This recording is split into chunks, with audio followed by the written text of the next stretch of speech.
Salut à toutes et à tous, c'est Pandaz, on se retrouve aujourd'hui pour une nouvelle vidéo, j'espère que vous allez tous et toutes bien. Nouvelle vidéo tuto sur Adobe Premiere Pro, et dans cette vidéo, comme vous avez pu le voir dans le titre, je vais vous montrer 5 astuces qui vont vous simplifier la vie si vous êtes débutant sur Premiere Pro et que vous ne les connaissez pas encore.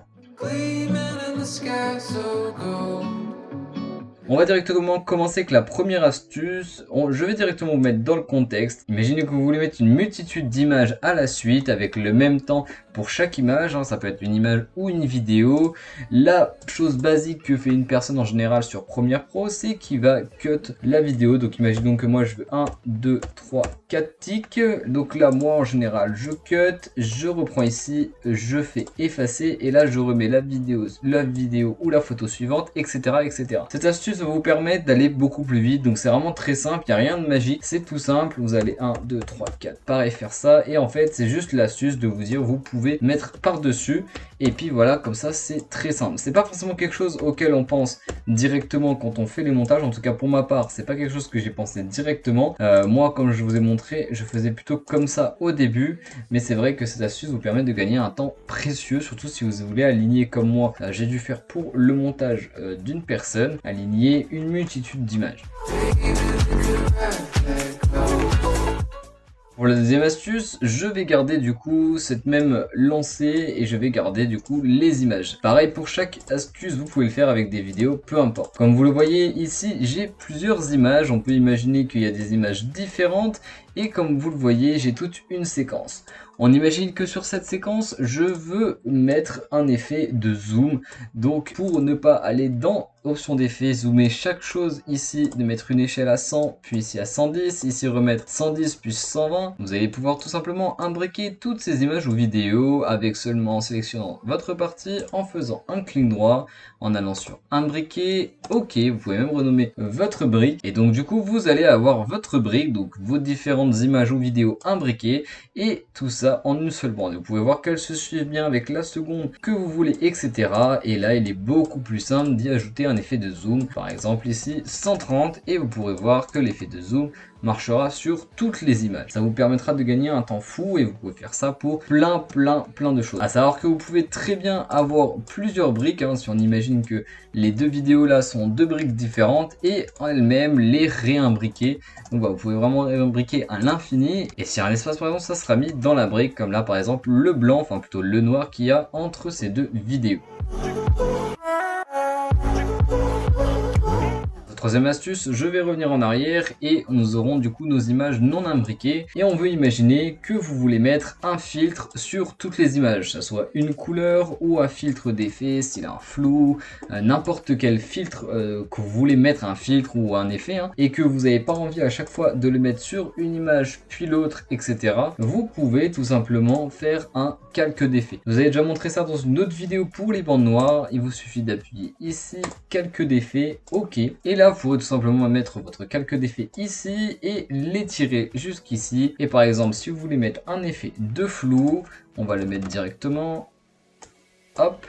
Vous mettez votre effet de flou sur votre calque d'effet, vous augmentez ici et vous aurez votre flou sur toute votre trame. Bien évidemment, vous pourrez me dire, on peut également imbriquer la vidéo comme tu l'as montré sur l'astuce précédente. Il est vrai qu'on peut également imbriquer la vidéo, mais si par exemple vous avez une autre partie que vous ne voulez absolument pas imbriquer pour telle et telle raison, eh bien ça vous permettra d'allonger votre calque d'effet, d'avoir votre partie ici non imbriquée.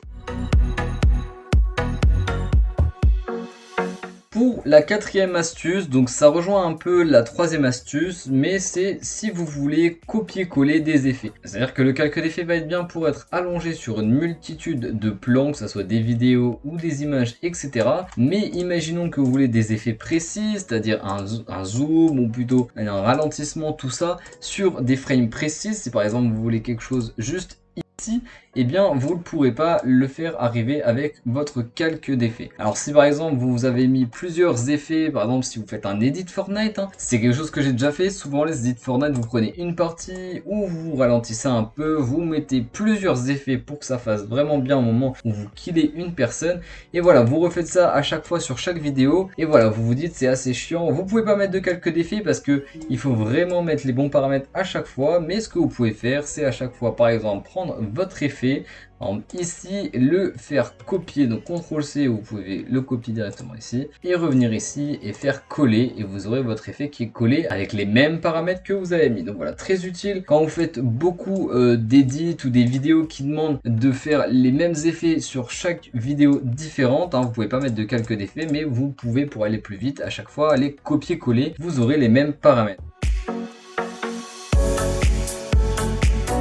Enfin, pour la dernière astuce, c'est pas tellement une astuce de débutant, je pense que c'est une astuce que beaucoup de monde peuvent connaître, mais je voulais quand même vous la donner histoire de vous donner une petite astuce bonus, tout simplement l'effet de green screen. Donc pour ça, il vous faudra tout simplement une vidéo green screen.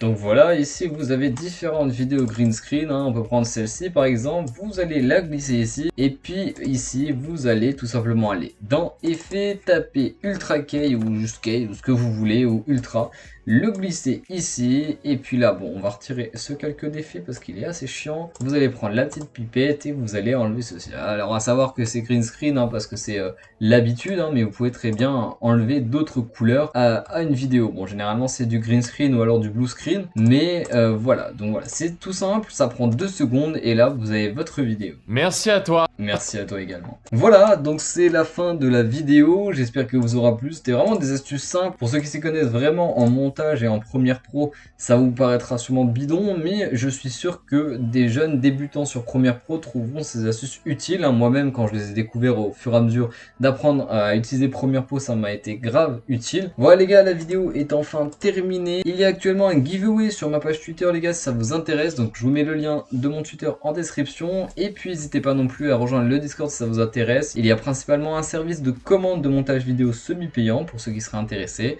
Et puis d'autres choses. Voilà, n'hésitez pas à venir faire un tour. Il y a pas mal de monde sur le Discord. On approche bientôt des 200 membres. Les gars, moi je vous fais des gros bisous et je vous dis à la prochaine. Ciao à tous.